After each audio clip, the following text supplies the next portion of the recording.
இது காலநிலை மாறுபாட்டால் கயிறறுந்து பறந்து போன பட்டத்தின் வாழ்க்கை அல்ல. இது திக்கு தெரியாமல் தள்ளாடிய மரக்கலத்தின் வாழ்க்கையும் அல்ல. கல்வி கற்று பல பட்டங்கள் பெற்று பதவி பெற்று தானும் உயர்ந்து தன் குடும்பம் தன் உறவினர்கள் என அனைவரையும் உயர்த்தி கால வரலாற்றில் கால்தடம் பதித்த ஒரு வரலாற்று சாதனை பெண்ணின் 4 லட்சம் மைல் பயண காணொளி. 1966ஆம் ஆண்டு மே மாதம் 15ஆம் நாளில் மறைந்த ஆசிரியர்கள் திரு தங்கம் என்ற சவரியாருக்கும் திருமதி எலிசுமேரிக்கும் பிறந்த 6 பிள்ளைகளில் மூத்த பிள்ளை எங்கள் ஹெலன் ஆக்டேவியா. உடன் பிறந்தோர் திரு விக்டர், திரு ஜெரால்ட், திரு மரிய சுரேஷ், திருமதி ரீனா, திரு கிறிஸ்துராஜ். குடகனாறு வளப்படுத்தும் புனித மகதலா மரியாளின் புனித தலம் அமைந்த ஊர்தான் விவசாயம் செழிக்கும் வக்கம்பட்டி. தொடக்க கல்வியை வக்கம்பட்டி ஆர்சி தொடக்கப்பள்ளியிலும் பின்னர் திண்டுக்கல் $7 மற்றும் அவர்லேடி பள்ளியில் பள்ளி படிப்பை நிறைவு செய்து ஆசிரியர் பட்டய படிப்பை திண்டுக்கல் புனித பாத்திமா ஆசிரியர் பயிற்சி பள்ளியில் நிறைவு செய்தார் எங்கள் ஹெலன் ஆக்டேவியா.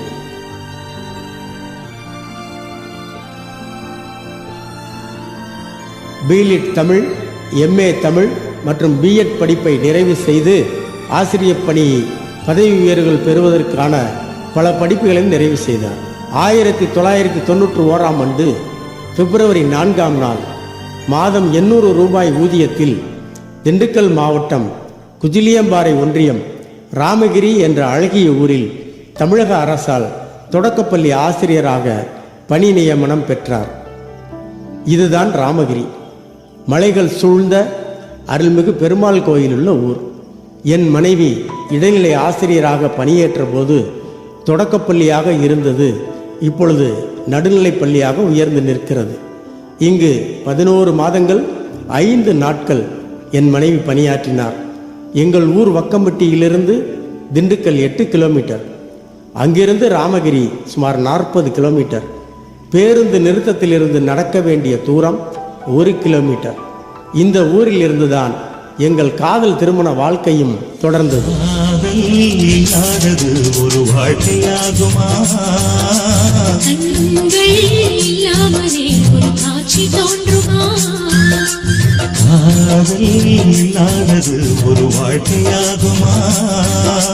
கண்கள் இல்லாமலே ஒரு காட்சி தோன்றுமா? பெண்ணை தொடாதது ஒரு பெருமையாகுமா? முத்தம் சிந்தாமலே அது முழுமையாகுமா? காதல் இல்லாதது ஒரு வாழ்க்கையாகுமா? கண்கள் இல்லாமலே ஒரு காட்சி தோன்றுமா? இப்பள்ளி என் மனைவியின் முதற் பள்ளி. தலைமை ஆசிரியர் பெயர் திரு சின்னக்காலை. மறக்க முடியா மாமனிதர், நல்ல மனிதர்கள் வாழும் ஊர். திண்டுக்கல் மாவட்டத்திலிருந்து மாவட்டம் விட்டு மாவட்டம் பணிமாறுதல் கிடைக்க எங்கள் குடும்ப நண்பர் ஓய்வு பெற்ற மேல்நிலைப்பள்ளி தலைமை ஆசிரியர் திரு சேகர் அவர்கள் பெரும் முயற்சி எடுத்தார். அதன் பலனாக 20/12/1991 புதுக்கோட்டை மாவட்டம் கரம்பக்குடி ஒன்றியம் சுந்தம்பட்டி ஊராட்சி ஒன்றிய நடுநிலைப் பள்ளிக்கு மாறுதல் கிடைத்தது. இங்கு என் மனைவி பணியாற்றிய காலம் 1 மாதம் மற்றும் 23 நாட்கள். எங்கள் குடும்பம் குடியிருந்த சம்மட்டி விடுதியிலிருந்து 2 பேருந்துகள் மாறி இப்பள்ளிக்கு வர வேண்டும். பயண தூரம் 38 கிலோமீட்டர், நடக்க வேண்டிய தூரம் ½ கிலோமீட்டர். இது என் மனைவியின் 2வது பள்ளி. மீண்டும் என் அண்ணன் திரு சேகர் அவர்களின் முயற்சியால் சுமார் 2 மாதத்திலேயே நாங்கள் குடியிருந்த சம்மட்டி விடுதிக்கு பணி மாறுதல் கிடைத்தது. இதுதான் ஊராட்சி ஒன்றிய நடுநிலைப்பள்ளி சம்மட்டி விடுதி. இந்த ஊர்தான் என் பெற்றோர் மறைந்த ஆசிரியர்கள் திரு சூசை மாணிக்கம், திருமதி பேபி சரோஜாவுக்கு வாழ்வளித்த ஊர். அதாவது ஆசிரியர் பணி கிடைத்த ஊர், செழிப்பான அன்பு கொண்ட மக்கள் கொண்ட ஊர். என்னை கை குழந்தையாக தூக்கி கொண்டு இந்த ஊருக்கு என் பெற்றோர் வந்தனர். நான், என் தங்கை ஜோஸ்பின் ஷீலா, எங்கள் மூத்த மகன் திரு ரிச்சர்ட் ஜோன், அடுத்த மகன் திரு ரியோ ஜோன் பிறந்த ஊர், எங்கள் குடும்பத்தை வாழ்வித்த ஊர். இங்குள்ள நடுநிலைப்பள்ளியில் 3 வருடம் 5 மாதங்கள் என் மனைவி பணியாற்றினார். உள்ளூரிலேயே கூரை வீடு, வசதி இல்லாத எங்கள் வீடு மறக்க முடியாத அன்பின் இல்லம். எங்கள் வீட்டிலிருந்து என் தந்தை, என் தாய், என் மனைவி என 3 பள்ளிக்கு புறப்பட்டு செல்வதை நினைவுபடுத்தும் போது கண்களில் நீர் பெருக்கெடுக்கிறது. இந்த ஊரில் மறக்க இயலா மனிதர்கள். இருக்க இடம் கொடுத்த மறைந்த தலைமை ஆசிரியர் திரு சதாசிவம் குடும்பத்தினர், தலைமை ஆசிரியர் திரு மணி, தபால்காரர் திரு கணேசன் குடும்பத்தினர். இப்பள்ளி என் மனைவியின் 3வது பள்ளி. புதுக்கோட்டை ஒன்றியம் சம்மட்டி விடுதியிலிருந்து விராலிமலை ஒன்றியம் நல்லூர் கீழப்பட்டி தொடக்கப்பள்ளிக்கு என் மனைவிக்கு பணி மாறுதல் வாங்கி எங்கள் குடும்பமும் திருச்சிக்கு பெயர்ந்தது. இங்கு பணியாற்றிய காலம் 4 வருடங்கள் 11 மாதங்கள். Trichy to Thondaimanallur 20 kilometre, Thondaimanallur to Keezhapatti 1 kilometre குளக்கரையில் நடந்து செல்ல வேண்டும். தலைமை ஆசிரியர் பெயர் திரு ஜெகநாதன். இப்பள்ளி என் மனைவியின் 4வது பள்ளி. அடுத்த பள்ளி ஊராட்சி ஒன்றிய தொடக்கப்பள்ளி கோங்குடிப்பட்டி. இங்கு தொடக்கப்பள்ளி தலைமை ஆசிரியராக பதவி உயர்வு பெற்று என் மனைவி வந்தார். இங்கு சில கசப்பான நிகழ்வுகளை கடக்க வேண்டியிருந்தது. இங்கு பணியாற்றிய காலம் 11 மாதங்கள் 6 நாட்கள். திருச்சி டு பாக்குடி ஒரே ஒரு பஸ் தான் இருக்கும். தூரம் 35 கிலோமீட்டர். பாக்குடி டு கோங்குடிப்பட்டி நடக்க வேண்டிய தூரம் 3 கிலோமீட்டர்கள். போக வர மொத்தம் 6 கிலோமீட்டர் நடக்க வேண்டும். பாதை சரியில்லாத ஒரு பயணம் அது. அதிக தூரம் என் மனைவி நடந்த ஊர் இந்த ஊர்தான். இப்பள்ளி என் மனைவியின் 5வது பள்ளி. அடுத்து ஊராட்சி ஒன்றிய தொடக்கப்பள்ளி தென்னதிரையன்பட்டி. தலைமை ஆசிரியராக 6 வருடங்கள் இங்கு பணி. Trichy to Keeranur 26 kilometre. Keeranur to Thennathiraiyanpatti 10 kilometre. நடைப்பயணம் 1 கிலோமீட்டர். இப்பள்ளி என் மனைவியின் 6வது பள்ளி. அடுத்து ஊராட்சி ஒன்றிய தொடக்கப்பள்ளி எட்டுக்கால்பட்டி. இப்பள்ளியில்தான் என் மனைவி அதிக காலம் பணியாற்றினார். 7 வருடங்கள் 2 மாதங்கள். Trichy to Keeranur 26 kilometre. Keeranur to Ettukalpatti 8 kilometre. நடந்த தூரம் அரை கிலோமீட்டர். இது என் மனைவியின் 7வது பள்ளி. அடுத்த பள்ளி ஊராட்சி ஒன்றிய நடுநிலைப்பள்ளி அத்திப்பள்ளம். நடுநிலைப்பள்ளி தலைமை ஆசிரியராக பதவி உயர்வு பெற்று பணியாற்றினார். காலம் 2 வருடங்கள். இது என் மனைவிக்கு 8வது பள்ளி. Trichy to Viralimalai 20 kilometre. Viralimalai to Athipallam பிரிவு 4 கிலோமீட்டர்.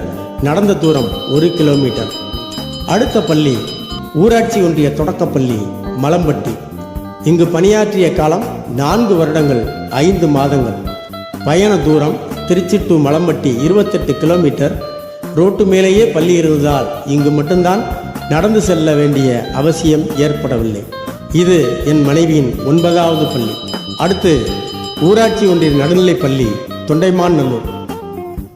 2026 மே மாதம் இன்று வரை சுமார் 4.5 வருடங்கள் இந்த பள்ளியில் பணியாற்றி பணி நிறைவு பெறுகிறார். இப்பள்ளி என் மனைவி பணியாற்றிய 10வது பள்ளி மற்றும் பணி நிறைவு செய்த பள்ளி. Trichy to Thondaimanallur 20 kilometre. நடந்த தூரம் அரை கிலோமீட்டர். என் மனைவியின் மொத்த பணிக்காலம் 1/4 நூற்றாண்டோடு மேலும் 10 ஆண்டு, மொத்தம் 35 ஆண்டுகள். மொத்த பணி நாட்கள் சுமார் 7000 நாட்கள். மொத்த பயண தூரம் பேருந்தில் பயணித்த தூரம் 4,51,240 கிலோமீட்டர். நடந்த தூரம் 8,940 கிலோமீட்டர். பணியாற்றிய 35 வருடங்களில் பணியாற்றிய அனைத்து 10 பள்ளிகளும் இன்று வரை செயல்பாட்டில் உள்ளன. தொடக்க காலத்தில் எந்த பள்ளியிலும் மின்விசிறி இல்லை, கழிவறைகள் இல்லை, கெட்டி கட்டிடம் இல்லை, அருகாமையில் கடைகள் எதுவும் இல்லை, அடிக்கடி பேருந்து வசதியும் இல்லை. பெரும்பான்மை கட்டிடங்கள் ஓட்டு கட்டிடங்களாகவே இருந்தன. தொடக்க காலத்தில் எழுத்தறிவற்ற பெற்றோர்களை சமாளிக்க வேண்டியிருந்தது. மாணவர்களுக்கு சிரமம் பார்க்காமல் தன்னுடைய கல்வி பணியை மேற்கொள்ள வேண்டியிருந்தது. வெயில் காலத்தில் நீண்ட தூரம் பயணித்து ஓட்டு கட்டிடத்தில் வெயிலில் வெந்து நொந்து வீடு திரும்பினால் வீட்டிலும் வரிசை கட்டி நிற்கும் வீட்டு வேலைகள். 3 பிள்ளைகள் பெற்ற தாய். அப்போதெல்லாம் மகப்பேறு விடுப்பு 1 வருடம் இல்லை. பிள்ளைகளை பள்ளிக்குத்தான் தூக்கிச் செல்ல வேண்டும். உதவிய தாதிகள் பலர். என் தங்கை ஜோஸ்பின் சீலா, சுந்தரி, மரியம்மாள், கற்பாயி, சேசு என அந்த பட்டியல் நீளும் நன்றி பட்டியல். அவர்களுக்கு அடுத்து எங்கள் குடும்ப கோயிலின் தூண்கள் எங்கள் குடும்ப தலைவி திருமதி ஹெலன் ஆக்டேவியா தான். வாழ்க்கை பயணத்தில் பல புயல்கள், வெள்ளம், பேரிடர் எது வந்தாலும் துணிந்து எதிர்கொண்டார். எங்கள் மாமா தங்கம் பெற்ற தங்கம். என் மனைவி ஒரு சிங்கப்பெண் தான். சிக்கனமான பெண், சுவையாக சமைக்கும் தாய். என் மனைவியின் ஒவ்வொரு நிகழ்வுகளிலும் நடைமுறைகளிலும் நான் உடன் இருந்தது என் பெரும் பேறு. தாயே, உனக்கு நன்றி சொல்ல வேறு வழி தெரியவில்லை. இந்த காணொளி வழி நானும் என் பிள்ளைகளும் நன்றி கூறுகிறோம். சுமார் 9000 கிலோமீட்டர் நடந்த கால்கள் ஓய்வெடுக்கட்டும். நிம்மதியாய் மருமகள்கள் பேரப்பிள்ளைகள் சுற்றம் சூழ நீண்ட ஆயுளோடு வாழ நெஞ்சு நிறை நன்றியோடு நாங்கள் நிறைவு செய்கிறோம். பணியாற்றும் பெண்கள் அனைவருக்கும் என் மனைவியின் பணி நிறைவு காணொளி இதை நான் சமர்ப்பணம் செய்கிறேன். அனைவருக்கும் நன்றி. இணைந்து எனக்கு அத்தனை வழிகளையும் வழிகாட்டியாக இருந்தது மற்றும் உதவிகள் என்னுடைய நல்லது கெட்டதில் பங்கேற்று பயணித்த அனைவருக்கும் இந்த வேளையில் நன்றியை தெரிவித்துக் கொள்கிறேன்.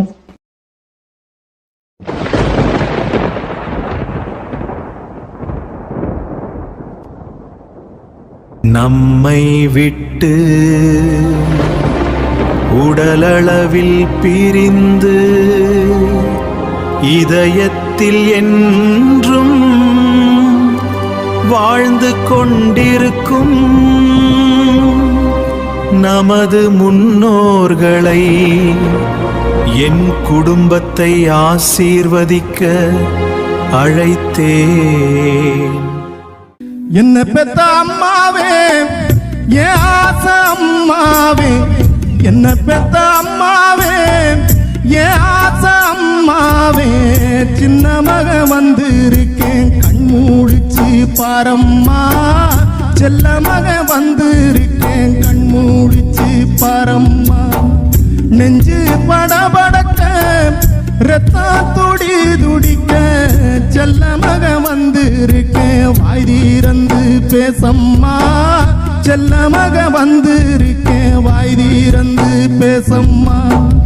என்ன பெத்த அம்மாவே, என் ஆசை அம்மாவே, சின்ன மக வந்திருக்கேன் கண்மூடிச்சு பாரம்மா, செல்ல மக வந்திருக்கேன் கண்மூடிச்சு பாரம்மா.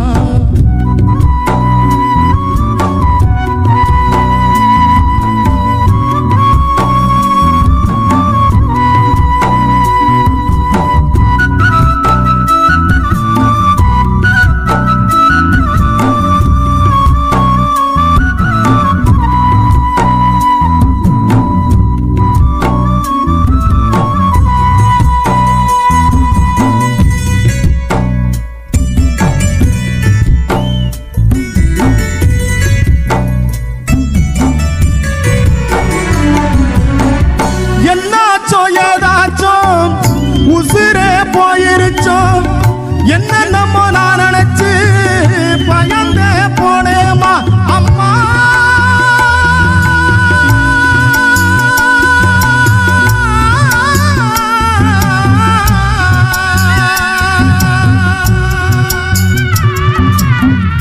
என்னாச்சோ ஏதாச்சோ உசுரே போயிருச்சோம், என்ன நம்ம நான் நினைச்சு பயந்தே போனேம்மா. பார்த்து பல நாளாச்சோ என் நினப்பு வந்துருச்சோ, ஏக்கத்தில சாஞ்சிட்டியோ என்னன்னு சொல்லம்மா. கடைசியா பிறந்தவன்னு குட்டின்னு கூப்பிட்டியே, குட்டி பையன் வந்து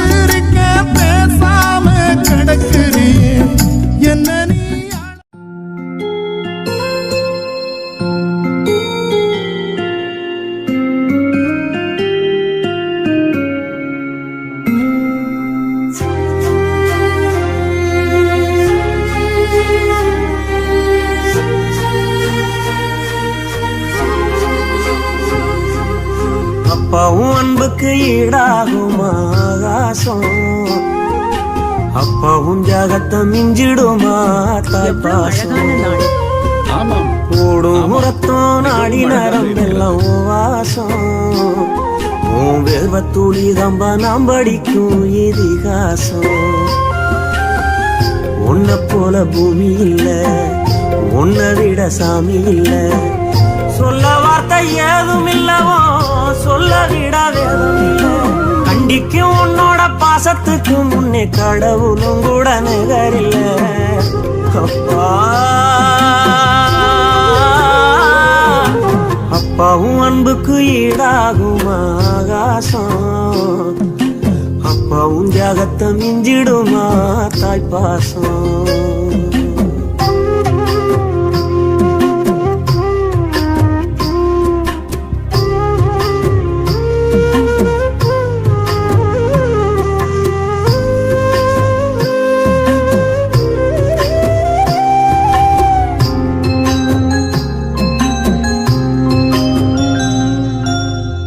வறுமைய சொன்னதில்ல நீ வாடிமான நின்னதில்ல எதையுமே தனக்குன்னு நீ இதுவரை என்னதில்ல சொத்து சுகம் வந்ததில்ல ஒரு சொந்த அள்ளி தந்ததில்ல எத்தனைய துன்பத்திலும் நீ யாரையுமே நுந்ததில்ல உழைச்சி